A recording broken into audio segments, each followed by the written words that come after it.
સાહેબ પ્લીઝ મારા ભાઈને બચાવી લ્યો ને. ભાઈ હવે તો દારૂ પીવાનું બંધ કરી દે. તું છે ને મારી માં બનવાની ટ્રાય કરમાં. મને છે ને ખબર પડે છે મારે શું કરવું હું ન કરવું નહીં.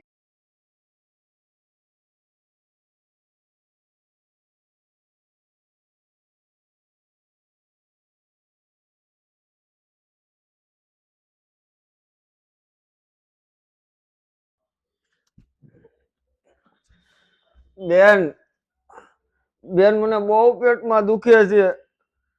ભાઈ મેં તને ના પાડી હતી ને દારૂ પીવાની. બેન એ બધું રેવા દે ને કઈક કરીને મને બહુ પેટમાં દુખે છે. સારું ચાલ હવે હું તને દવાખાને લઈ જાઉં. ભાઈ તમને છે ને લઠ્ઠા કાંડની જ અસર છે. તો હવે સાહેબ ભાઈ હું મારી રીતે તો ટ્રાય કરું છું, બાકી છેલ્લે તો બધું ભગવાનના હાથમાં જ છે. નહીં નહીં સાહેબ મારે મરવું નથી, મને બચાવી લ્યો. તો ભાઈ બધું પીવા પહેલા ધ્યાન રાખવું જોઈએ. સાહેબ હવેથી નહીં પીવું પ્લીઝ, મને બચાવી લ્યો. બેન ડોક્ટર સાહેબ મને બચાવી તો લે ને. હા ભાઈ પણ હવે તું મને વચન આપ કે આજ પછી તું દારૂ નહીં પીવે.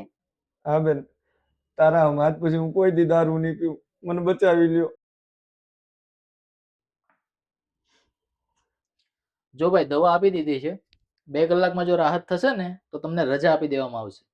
ભાઈ હવે તને કેમ છે? પેટમાં દુખે છે? નહીં બેન હવે મને સારું છે, અને હવે છે ને મને થોડીક ભૂખે લાગી છે. અરે સારું તો થઈ જ જશે ભાઈ, તમને કઈ થયું જ નથી. એટલે તમને તો ખાલી ગેસ જ થયો છે. આ બધું શું છે?